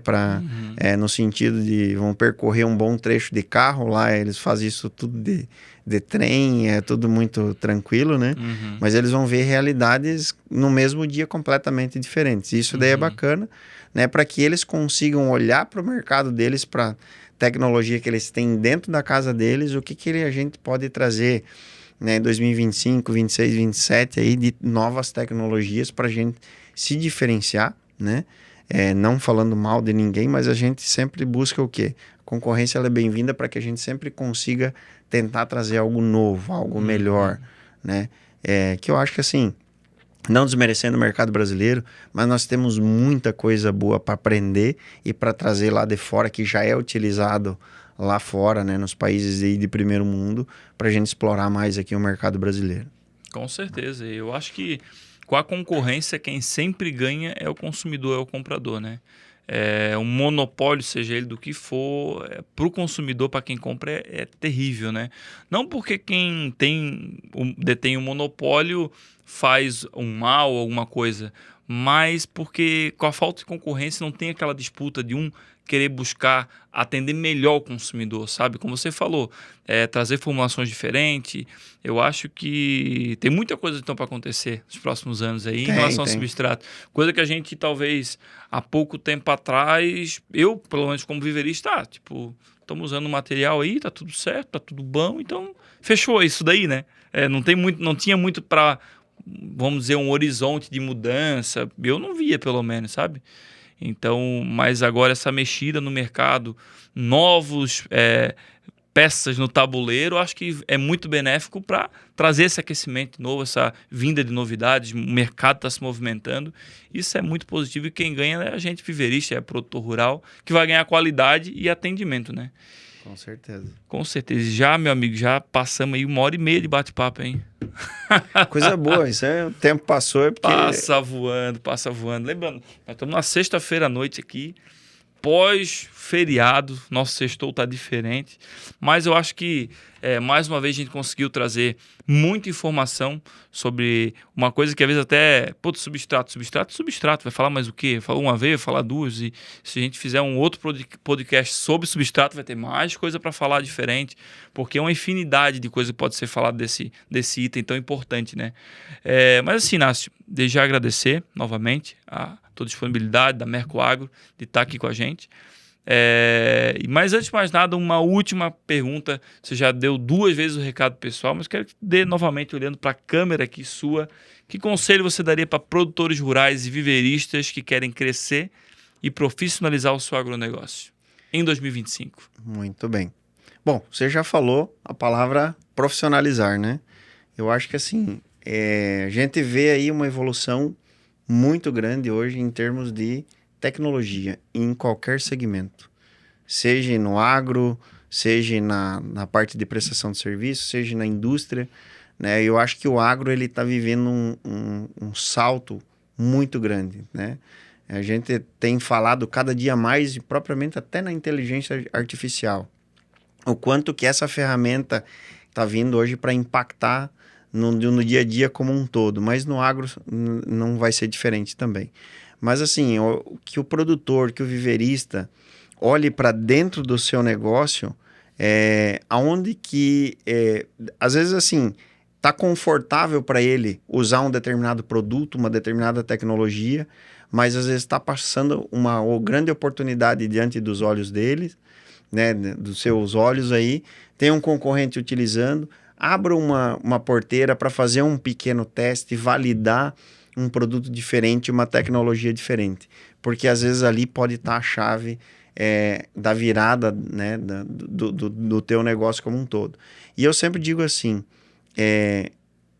o preço pelo produto que eu estou vendendo, ele tem um peso, mas eu acho que assim, a qualidade do produto e do serviço prestado, ela tem um valor, né? Então, assim, não importa se você vai estar utilizando um substrato com investimento um pouco mais alto, mas qual que é o valor agregado na qualidade da tua muda, na qualidade da tua produção lá no final. Isso daí tem um peso muito maior. Então, reflita muito sobre isso, né? Eu acho que não só o substrato, como outras coisas, mas assim, você tem que olhar como um investimento, como você se preservar, ter o mais seguro possível a tua produção, seja ela de muda, seja ela de produção final. Bacana, sensacional. Eu agradecer novamente, tá?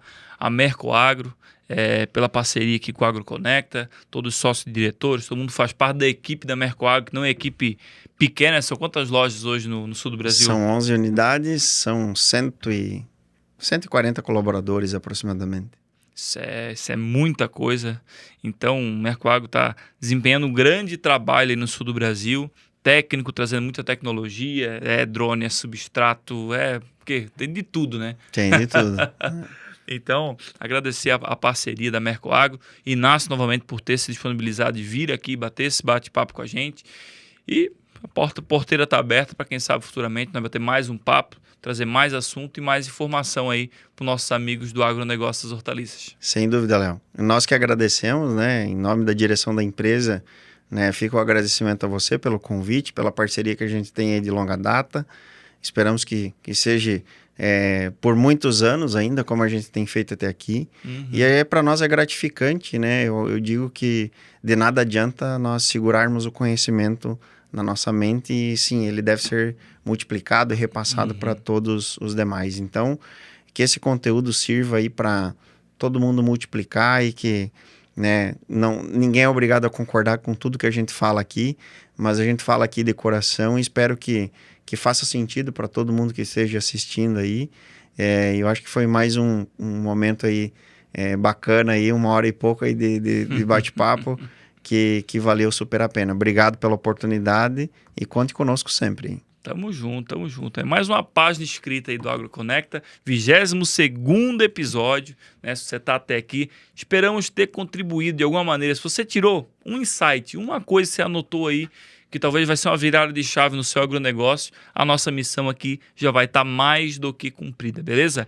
Então, se você não é inscrito no canal, novamente, ativa o sininho, se inscreve aí, ativa a notificação para receber quando vir os vídeos novos, além dos episódios que são cada 15 dias, também tem vários cortes desse conteúdo que a gente fez aqui, que a gente está botando no YouTube, corte de 5 a 10 minutos, que são pílulas do que a gente falou aqui de um assunto específico que está tendo muita visualização, muito resultado de gente sendo ajudada com esses conteúdos, beleza? E agradecer novamente aos nossos patrocinadores e parceiros, né? Começar aqui pela Mercoagro, soluções do agronegócio, aí com o Hortimed, Nordagri. Eu estou me acostumando com esse novo nome. Então, Mercoagro, soluções do agronegócio em todo o sul do Brasil aí. Zanata Estufas, o maior portfólio de estufas do Brasil, tá? Desde 1988, lhe ajudando a colher bons resultados. Usina Viveiro de Mudas, facilitando a sua produtividade. AgroPro, assessoria e mídia, o seu agronegócio estrategicamente nas redes sociais. E Seminis Bayer, porta-enxertos Seminis, sua solução mais segura e produtiva. Agradecer aos nossos parceiros, Mercoagro, que mais uma vez, obrigado, Inácio. Mercoagro, um forte abraço e até o próximo episódio, se Deus quiser. Tamo junto. Valeu!